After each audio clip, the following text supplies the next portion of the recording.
Taqabbalallahu salatal isya bil jamaah minna wa minkum jami'ah. Mudah-mudahan Allah menerima salat isya berjamaah kita tadi. Zikir kita, doa kita, semoga Allah ijabahi. Amin ya rabbal alamin. Baik bapak-bapak dan ibu-ibu yang kami muliakan, bapak ibu sudah dengar tadi pengumuman dari pengurus masjid bahwa sekarang ini ada perluasan lahan masjid yang peruntukan prioritasnya adalah untuk lahan parkir. Bapak, ibu yang kami muliakan, banyak orang tak tahu.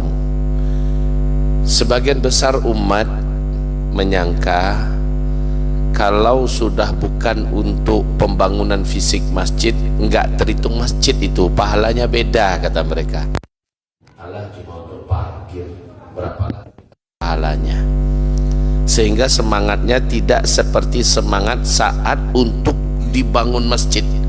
Kalau bangun masjid kan man bana lillahi baitan fid dunya banallahu lahu baitan fil jannah, man bana lillahi masjidan fid dunya banallahu lahu baitan fil jannah. Siapa yang membangunkan masjid untuk Allah dan karena Allah di dunia, Allah membangunkan untuknya satu rumah maha mewah kelak di dalam surga.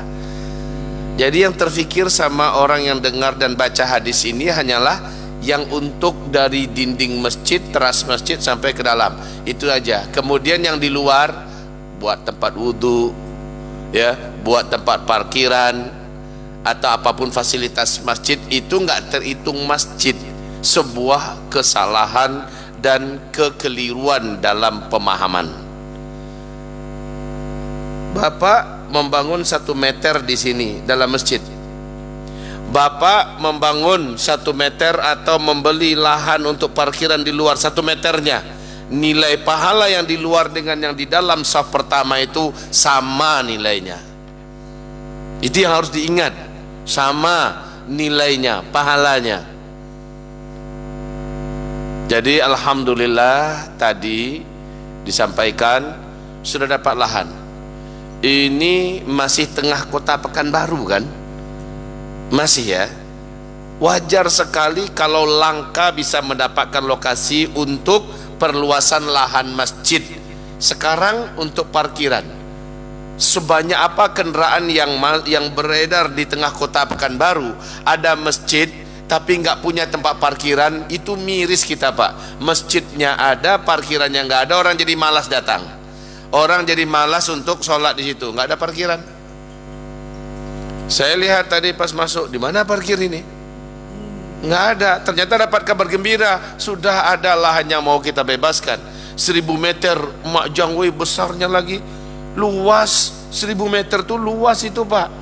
Ingat oleh saya masjid di Payakumbuh namanya Masjid Istiqlal, juga sama, masjidnya besar tetapi tak punya lahan parkir.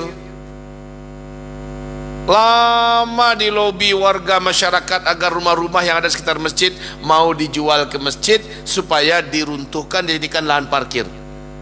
Singkat kisah, Allah lunakkan hati mereka, ya. Ada beberapa rumah akhirnya diruntuhkan Pak, tapi dibeli dengan harga yang lumayan. Berapa harganya kalau nggak salah itu 2,4 M tah 2,8 M, ya, untuk bisa menjadikan lahan parkir. Wahai Bapak Ibu yang kami muliakan, dengan perjuangan yang hebat, kondisi yang sulit, tapi tetap saja akhirnya Allah bebaskan lahan tersebut. Sekarang Masjid Istiqlal itu cuanti Pak, karena lahan parkirnya sudah enak, sudah lapang. Lahan parkirnya kurang dari setengah daripada ini, lebih kurang hanya 400 meter sekian Pak, Masya Allah. Tapi akhirnya bisa. Nah ini 1000 meter, banyak yang bisa dibuat di atas lahan parkir ini ke depan, ya. Bisa tempat lahan tahfiz Quran, bisa lahan ini, lahan itu dan sebagainya. Ayo Bapak Ibu, dari per meternya menurut saya ini masih standar lah ya, 2.200.000 1 meternya. 2.200.000 meternya, sehingga kalau 1.000 meter berarti 2,2 M.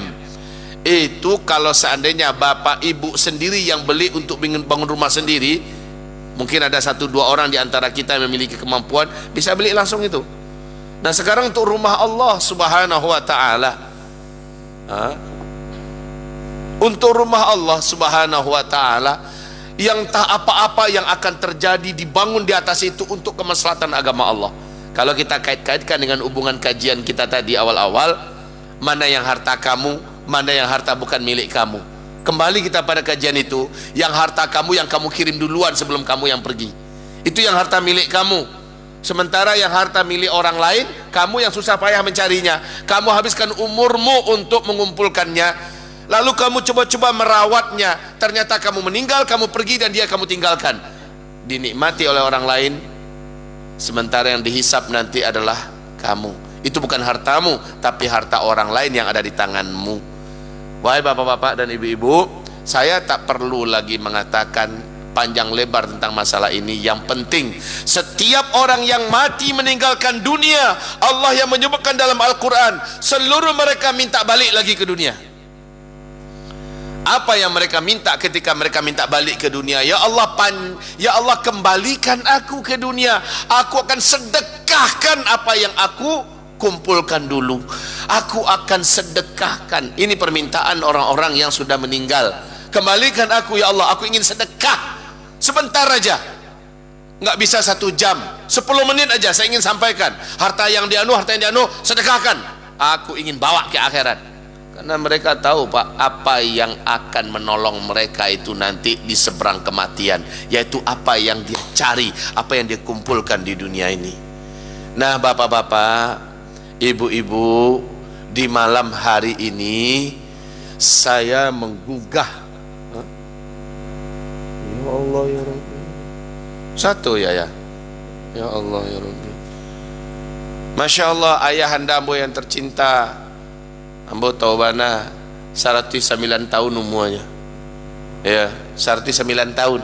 Satu nyopai jo ceramah-ceramah jambo di pesantren. Beliau membuka galeh kadai keteknya, nyukumpulkan serupiah demi serupiah, menangakan ceramah mboko 1 nya 3 juta. Masya Allah, Allahu Akbar. Mudah-mudahan ayahanda tetap ikhlas, mudah-mudahan ayahanda tetap diridhoi oleh Allah Subhanahu wa taala. Amin. Kaum muslimin yang kami kulah dimulai dari orang gaya mboko ya, dengan angku 3 juta. Penghasilan beliau apalah ambo tahu bana, hanya serupiah demi serupiah manggaleh kadek-kadek ketek. Itu nyukumpulkan pitih lah 1 lo beliau 3 juta rupiah. Mandangan anaknya ceramah mau ya jamaah, tahu yaknya dulu. Padahal terus rangko keadaan pesantren ambo kini di pesantren sedang membangun buloh. Ya, tapi beliau tetap 1, bukan tak 1. Beliau kini ku mencari untuk dibawa ke akhirat. Itu yang ambo cari lihat kini, mudah-mudahan tetap ikhlas ya. Allah terima amal soleh buya, Allah sehatkan tari buya dan terus beramal. Nah kaum muslimin yang kami muliakan, jadi di malam hari ini saya sebenarnya niat mau nyampaikan ke jemaah, ayo kita bantu pembangunan Masjid An-Nabawi di Pondok Pesantren Al-Hufaz kami. Itu rencana ambo. Rupanya dibisiakan dek panitia tadi, dek tim musaji awak sedang pembebasan. Kece ambo dulukan untuk musaji siko. Nah itu jadi ambo nak kamajak ke sinan loh. Bahkan piti orang gaya ambo ditinggal untuk siko.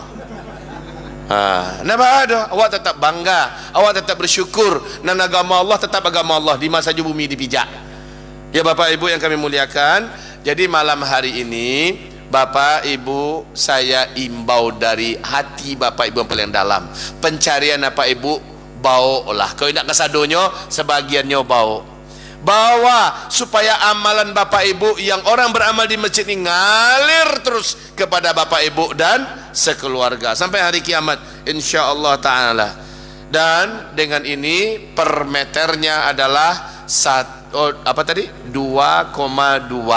Babisik-bisik lah jo pasangan awak, bacaritolah jo bini bacaritolah jo laki, 1 lah awak udah, 1 lah awak dia agak 10 meter umpamanya, 1 lah awak agak 1 meter umpamo Tetapi Bapak Ibu yang kami muliakan, dan ini panitia pembangunan dan perluasan masjid, pembebasan lahan parkir dan rumah tahfiz menyediakan sertifikat infak dan wakaf ya. Sertifikat infak dan wakaf, nanti Bapak Ibu bisa daftarkan, saya ambil 1 meter, saya ambil 2 meter, saya ambil 5 meter, 10 meter, saya setengah meter pun nggak keberatan panitia nerima ya, nggak ada masalah ini Bu ya. Kami satu agak 1.000 nak ada 1 hari jadi juga ikutnya ya. Bapak Ibu yang kami muliakan, ayo Bapak Ibu, jadikanlah apa yang kita habiskan waktu kita di dunia mencarinya, kita bawa jadi milik kita ya, kita bawa jadi milik kita. Dan ingat, setiap harta yang kau keluarkan untuk Allah, harta itu tidak akan mengurangi yang ada di tanganmu. Itu yang akan memancing yang masih jauh darimu dekat. Itu yang menjadikan di tanganmu berkembang. Bal yazdad, bal yazdad, bal yazdad. Apa yang kamu keluarkan untuk agama Allah, dia akan menjadikan harta yang di tanganmu berkembang, bertambah, berkembang, bertambah. Allah maha menepati janji. Rasulullah pasti benar dalam menyampaikan apa yang dikatakannya.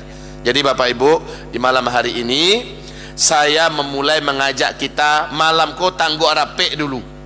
Barado yang disaku tanggaan tu. Tinggalkan di musaji ko. Kemudian musaji ko kan tak pernah lari doh. Siko je kan? Datangilah panitianya, ambo minta sertifikat tadi. Ambo ingin 2 meter, ambo ingin 1 meter, ambo ingin 10 meter. Pengurus musaji tetap ado, solat 5 waktu tetap tagak di siko. Bahasa Minang sok jadi oleh ya.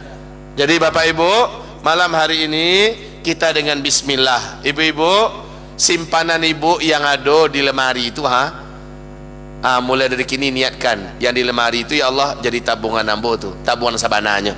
Atau nan ibu pakai cincin, lapeh cincin, galang, lapeh galang, antiang-antiang, lapeh antiang-antiang. Selamat berjumpa beko wayang tiang-tiang di padang mahsyar, selamatkan kami. Pasti Allah akan jadikan Bapak Ibu, ibu khususnya, akan bangga dan bahagia. Apa yang ibu lepaskan dari milik ibu di dunia, ternyata Allahu Akbar, Allah jadikan itu pemberat timbangan amal soleh ibu yang membuat ibu bangga ya. Jadi ini sekarang dibagi ya, ini dibagi kepada yang menginginkannya, minta, tapi tangguh rapi tetap jalan ya, tetap jalan, karena bisa jadi ada yang tinggal di sini, ada yang tidak tinggal di sini ya. Silakan katidiangnya dijalankan.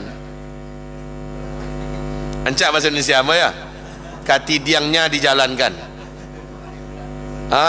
Iko orang gaya ambo mulai dulu 3 juta. Ko ayahanda ambo yang tercinta pakai sertifikat, agialah untuk beliau sertifikat tuliskan ya. Menyusullah untuk seperti beliau, orang gae anaknya banyak, cucu beliau lah hampir 49 orang, cucu hampir 49 orang ya. InsyaAllah kira hampir 5 bulan lagi 51 orang dari ambo bertambah 2 lagi bisa anak, jadi 51 orang. Nah beliau dalam hidupnya yang ala kadarnya, satunya berwakaf di musaji ko. Alhamdulillah, Masjid Jami'atuz Zahidin jangan mau tinggal dibandingkan orang gaya ambo ya. Bapak Ibu yang kami muliakan, silakan ikut diminta ke penitia. Yang itu jangan kencang lah jalan kawan. Orang sedang masih resek saku barulah kencang saya jalan. Jadi benfak dah jadi loh. Malam be bunyian seketek di muka orang. Ya, nanti Bapak sudah tahu alamatnya, sudah jelas, ini masjidnya, itu tempatnya, dan kita memang sangat prihatin masjid kita ini tidak ada tempat untuk parkir jamaah. Kalau sudah ada ruangan luas untuk parkir jamaah Pak, banyak acara yang bisa dibuat sini. Dari berbagai daerah orang bisa datang, tenang pikiran orang. Oh, tempat parkir situ aman, tempat parkir situ gadang aman, tempat berwuduk pun akan menjadi menyesuaikan dan sebagainya. Ya Bapak Ibu, sekali lagi berbisik-bisiklah di rumah sana, bertekadlah, berazamlah. Sekali lagi saya katakan, pahala yang ada di luar sana ketika kita bebaskan sama dengan per meter dengan pahala yang ada di dalam masjidnya. Beramal orang di sini, pahalanya sebanyak jamaah beramal, digabung oleh Allah, dikirimkan pada Bapak. Walaupun hanya 1 meter, Allah berikan 50 kali lipat pahalanya. Karena kata Rasulullah, umatku yang beramal di akhir zaman, pahala mereka adalah 50 kali lipat pahalanya para sahabat. Umat Nabi yang di akhir zaman beramal, pahalanya 50 kali lipat pahalanya para sahabat, insyaallah taala. Ya, baik hamba-hamba Allah yang kami muliakan. Nah, itu saya biarkan dulu kira-kira berapa menit lagi, 2 menit lagi. Setelah itu kita lanjut sikit lagi, nggak banyak lagi doh, sikit lagi. Bismillah. Alhamdulillah.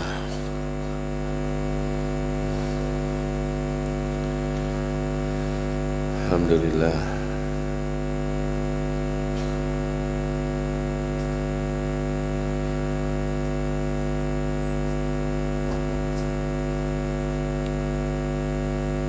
Jadi kau di sebelah masjid ke mana? Ya, pas ya. Masya Allah. 1000 meter tuh gadang tuh. Gadang, laweh, dan pasti banyak yang bisa rancak dibuat di situ, insyaallah. Sudah selesai Bapak Ibu, bisa kita lanjut ya, cuman tidak bisa lambung kita lanjut dah. Ambolah mulai menggigi pertama de AC di belakang, yang kedua de awak di tak, tentu harus diselamatkan dua-duanya nak, lain loh. Baik Bapak Ibu, tadi kajian Bu adalah saya ingin memberikan kepada Ibu pengantar tentang dasar-dasar berkaitan tentang tanda-tanda akhir zaman. Ini baru pengantar. Tadi saya sampaikan pada pengurus masjid sama IO yang menguruskan jadwal dakwah saya di sini, buat lagi acara pertemuan kita. Mungkin di awal tahun baru nanti kita ngaji lagi maghrib, tapi sediakan 1,5 jam atau paling lama 2 jam ya, untuk kita kajian lagi di sini pakai papan tulis. Nah, kita bedah tentang tanda-tanda akhir zaman, huru-hara akhir zaman, solusi menghadapi beratnya fitnah akhir zaman. Tanggalnya tanggal berapa? Silahkan nanti IO yang di Pekanbaru kembali berkomunikasi dan bekerjasama dengan asisten saya yaitu Mas Mulyadi untuk penentuan dan penetapan tanggalnya. Kita ketemu lagi insyaallah taala. Berharap ketika itu Bapak semuanya masih sehat, Ibu ketika itu sehat, saya juga masih hidup dan juga sehat. Berkesempatan kita bertemu lagi di rumah Allah nan mulia ini, dan mudah-mudahan saat itu kabar gembira saya dengar bahwa lahan parkir dan tempat tahfiz Quran kita telah terbebaskan hendaknya. Amin ya rabbal alamin. Kalau Bapak Ibu nggak punya uang sekarang, tak apa-apa, Bapak Ibu bisa rayu-rayu keluarga yang agak berduit, bisa rayu-rayu temannya, kasih tahu temannya, bebaskanlah lahan parkir kami, tolonglah masjid Allah subhanahu wa ta'ala, semoga Allah tolong hidupmu. Bisa melalui lisan kita Pak. Ad-dalu alal khairi kafa'ilihi, orang yang menjadi penunjuk orang lain bisa beramal soleh, pahalanya sama dengan orang yang beramal. Jadi bisa bantu kita dengan kasih tahu sama karib kerabat kita, teman-teman kita, sanak famili kita, sahabat-sahabat kita dan sebagainya. Baik Bapak Ibu yang kami muliakan, insya Allah kita pertemuannya nanti mudah-mudahan di awal tahun baru ya. Tanggalnya kapan? Dengar saja informasinya dari pengurus masjid kita. Cuma sebagai pengantar, kenapa tadi saya katakan bahwa tanda-tanda yang diciptakan Rasulullah SAW dulu itu terjadinya semuanya di zaman kita, kecuali tanda-tanda besar. Tapi yang semua yang lain sudah terjadi di zaman kita dan masih sedang terjadi. Saya ambil 2 contoh saja, nanti banyak contohnya itu dari hadis Nabi. Contoh, apa kata Rasulullah SAW tentang akhir zaman ya? La taqumus sa'ah hatta yahsiral furatu bijabal an dhahab yaqtatilun nasu alaih fayuqtalu kullu mi'ah tis'atun wa tis'una rajulan fayaqulu kullu wahid minhum la'alli akuna ana alladhi anju. Takkan terjadi kiamat, belum lagi terjadi kiamat, sampai terjadi tanda berikut ini yang menandakan sangat dekat kejadiannya, yaitu yahsiral furatu, mengering sungai Efrat. Sungai Efrat itu satu di antara 3 sungai terbesar di Timur Tengah. 3 sungai terbesar di Timur Tengah itu Sungai Nil, sungai Eufrat atau Yufrat, dan sungai Tigris. 3 sungai terbesar ini Nabi menyebutkan Yahsiral Furat, berarti sungai Yufrat atau Efrat yang mengering. Di mana sungai Efrat ini? Ulunya di Turki, lehernya di Suria, bodinya di Irak, ujungnya di Iran. Ini sungai Yufrat, Efrat. Bapak Ibu yang kami muliakan, ketika sungai itu mengering, dunia akan mendapatkan berita bahwa di dalam perut bumi Irak terdapat emas yang sangat besar, seperti gunungan emas, yang menyebabkan nanti manusia berbondong-bondong datang ke sana, membawa senjata-senjata mereka, memperebutkan gunung emas itu. Tapi setiap 100 orang yang pergi ke sana berperang memperebutkan emas tersebut, setiap 100 orang mati terbunuh di sana 99 orang, cuma 1 yang bertahan hidup. Setiap mereka berkata, semoga yang hidup itu sayalah orangnya. Hadis ini sekarang sudah terjadi. Apa faktanya? Coba buka Google nanti, tulis tanggalnya 12 Februari 2012. Di situ, di majalah bergengsi Amerika Serikat, New York Times, diberitakan tentang informasi kondisi sungai Eufrat. 2000 berapa tadi? Tahun 2012 ya, bulan Februari, diberitakan bahwa sungai Eufrat sudah susut airnya 60%. Saat itu ya, Februari 2012.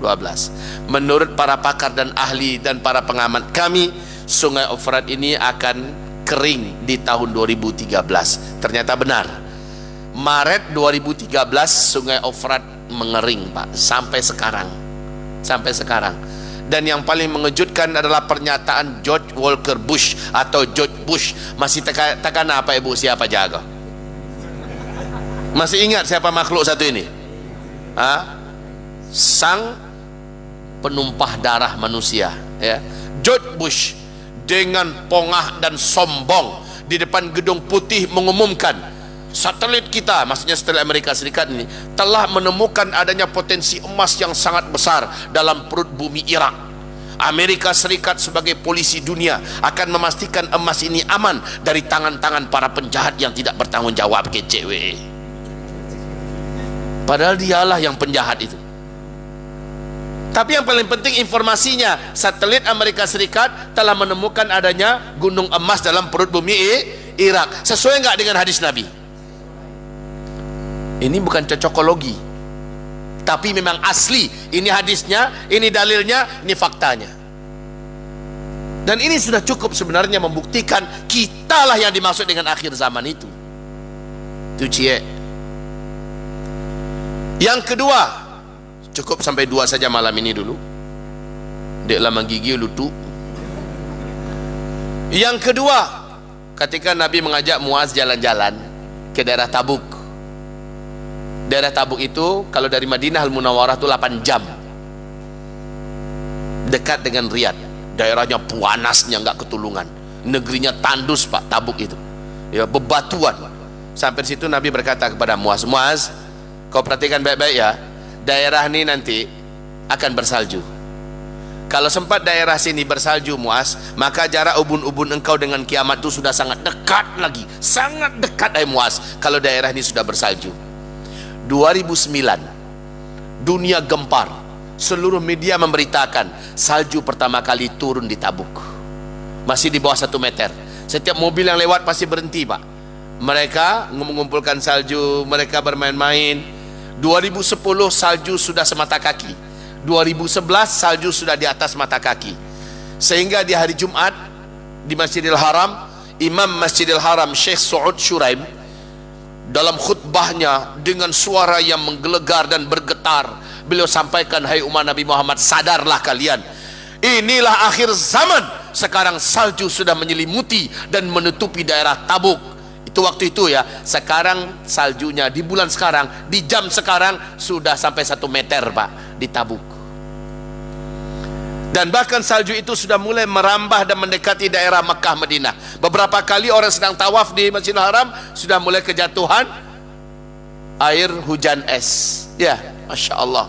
Apa yang digambarkan Nabi dulu tentang dekatnya kiamat, masa ini terjadinya. Masa ini sekarang, wahai Bapak Ibu yang kami muliakan. Ini pengantar. Berikutnya semoga masih hidup kita semua. Ya, di Januari kita lanjutkan dengan izin Allah. Seriuslah Bapak Ibu memperhatikan diri kita, memperhatikan amal kita. Mumpung Bapak Ibu masih hidup, mumpung masih bisa menintiang pencarian awak di dunia ke akhirat, bebaskanlah lahan parkir kita, bebaskanlah per meternya, berembuklah suami istri, datanglah panitia masjid, selesaikan. Barakallahu fikum. Demikian saja dari kita semua. Mari sekarang kita angkat tangan berdoa kepada Allah Subhanahu wa taala. Al-Fatihah. أعوذ بالله السميع العليم من الشيطان الرجيم بسم الله الرحمن الرحيم الحمد لله رب العالمين الرحمن الرحيم مالك يوم الدين إياك نعبد وإياك نستعين اهدنا الصراط المستقيم صراط الذين أنعمت عليهم غير المغضوب عليهم ولا الضالين آمين آمين Allahumma salli wa sallim ala Sayyidina Muhammad sallallahu alaihi wasallam ala alihi wa sahbihi ajma'in. Ya Allah, wahai zat yang maha dekat, yang maha mendengar, yang maha melihat, yang maha mengetahui, yang maha mengabulkan dan menjawab sekalian doa para hamba-hamba. Kami ya Allah mengangkat telapak tangan kami yang penuh dosa ini ke hadapan-Mu, menunjukkan kerendahan dan kehinaan kami di hadapan-Mu. Ya Allah, kami berdoa dengan menyebut keagungan nama-Mu. Ya Allah, kami mengakui kami seluruhnya adalah hamba-hamba-Mu yang penuh dalam dosa. Kami bergelimang dalam kelalaian. Kami telah banyak mengabaikan kesempatan dan umur yang Engkau berikan. Tidak terkira tempat-tempat yang tidak Engkau ridhoi yang sudah kami datangi, ya Allah. Tidak terhitung banyaknya dosa-dosa yang sudah kami buat, ya Allah. Dengan sengaja beberapa perintah-Mu kami abaikan, dengan sengaja beberapa larangan-Mu kami buat, ya Allah. Sementara umur kami terus bertambah sedikit tersisa, sementara waktu pertemuan kami dan perjumpaan kami dengan Engkau semakin dekat saatnya, ya Allah, kami masih seperti ini. Kualitas kami masih belum layak menjadi hamba-Mu, kualitas kami masih belum pantas menjadi penghuni surga-Mu. Ya Allah, di malam hari ini kami memohon kepadamu, berilah kami petunjuk dan hidayah-Mu, ya Allah, agar kami betul-betul jujur dalam beragama, ya Rabbal Alamin, agar kami benar-benar total dalam hijrah, ya Allah. Ya Rabbana, kami memohon dan meminta kepadamu, tambahkanlah hidayah untuk kami, ya Allah. Tambahkanlah hidayah untuk kami, ya Allah. Tambahkanlah hidayah untuk kami, bimbing kami, ya Allah.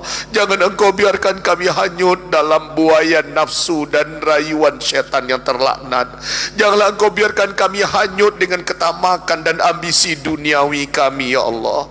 Janganlah Engkau biarkan kami tersesat di akhir zaman ini, ya Allah. Ya Rabbana, ya Arhamar Rahimin, mantapkan dan tancapkan, kokohkan iman di dalam dada, di hati kami, ya Allah.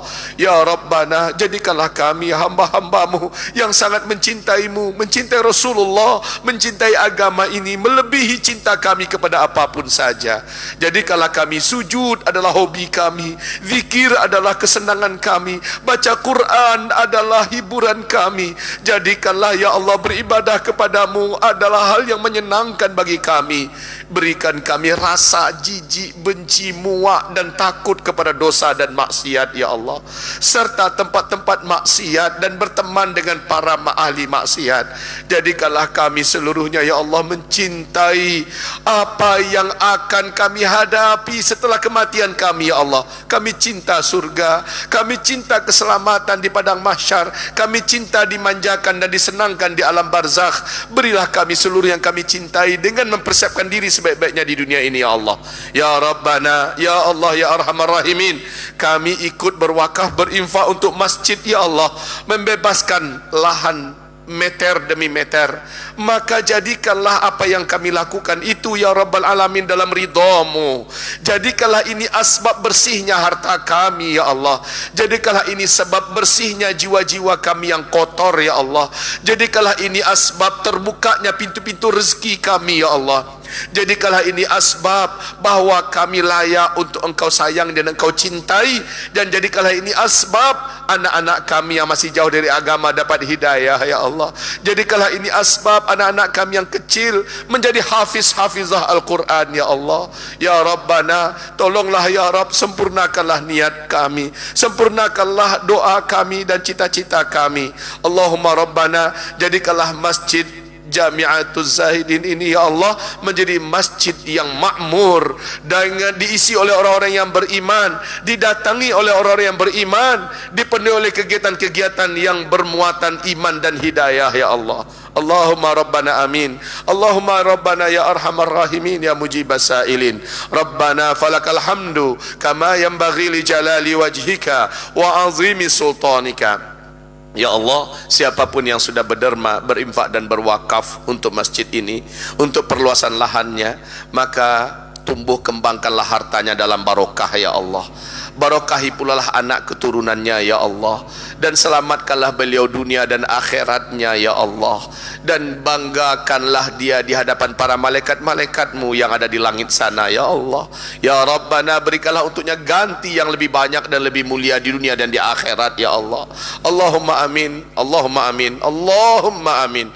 Rabbana atina fid dunya hasanah wa fil akhirati hasanah wa qina adzaban nar. Subhana rabbika rabbil izzati amma yasifun wa salamun alal mursalin walhamdulillahi rabbil alamin. Allahumma amin, amin, amin. Wassallallahumma ala sayyidil anbiya wal mursalin sayyidina Muhammadin sallallahu alaihi wasallam. Amin. Bapak Ibu, semoga Allah kabulkan doa kita barusan ya. Amin. Saya ingin sampaikan satu hal yang sangat berharga buat Bapak Ibu semua. Apa kata Rasulullah sallallahu alaihi wasallam? Bila kamu sakit, maka sembuhkanlah penyakit kamu dengan dua penyembuh yang pasti menyembuhkan, yaitu Al-Quran dan madu. Al-Quran dan madu.